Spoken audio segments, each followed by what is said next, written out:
Hesed Kim, and my issue is whether schools should limit internet access, and I'm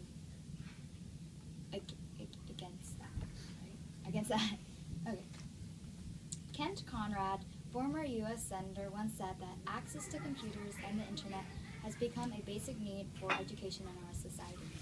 If you were to talk to any principal, teacher, or staff member in today's public schools, they would all readily agree with this statement. As technology advances in the 21st century, we have become more dependent on the vast source of information and communication media the internet gives, especially in our education. For example, we use it to research for debates, search images for history projects, find homework on classroom blogs, share information with project partners, and thousands of more uses. Unfortunately, as the affirmative side of the issue has also recognized, students have started to abuse the use of internet. However, 94% of the same principals and teachers that agreed with Conrad's statement have turned to website filtering programs in order to answer this problem. In fact, these programs do not help solve the growing issue, but contribute larger and more serious problems. U.S. public schools should not limit internet access because, one, the programs they use cause more problems for websites, and two, it ultimately does not protect students from the dangers of internet. First, web filters sometimes block legitimate educational websites. For example, they would block websites that have images of military weapons because of violence, or websites containing the words Moby Dick.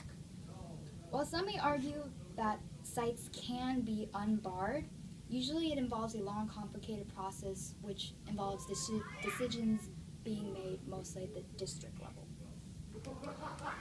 John Michael Hoff Sr. said, "When my English teacher Lisa Huff needed to get information from Flickr and the document sharing site Script, she was blocked.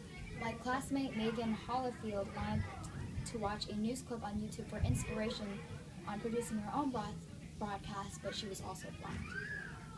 According to the Children's Internet Protection Act, internet safety policies must include measures to block or filter internet access to pictures that A, are obscene, B, are child pornography, or C, are harmful to minors. The information that Huff and Hollifield were trying to access did not include any of these. Second, restricting internet access is actually less effective in keeping students safe. We can use this analogy. When a child is crossing a road, if parents hold the child's hand, the child will be safe. But unless the child is taught to actually cross the road by themselves, they may not learn to do this independently. The same can be said of using the internet. Blocking internet sites will not necessarily help students to understand that they should use the internet appropriately. In fact, in Telegraph News, Mr. Ofsted found that restricted access kept pupils safe in the short term, but meant they were more vulnerable at home when access to the internet was often unchecked. In an inspection of schools in England, he also found that internet safety had little impact on students in almost half of the schools, and 60% of the teachers had not actually taught kids internet safety. Instead of using website filtering programs to protect students, I propose an alternative plan, which is to have more teachers training their children responsibility in managing internet access and even involving their parents.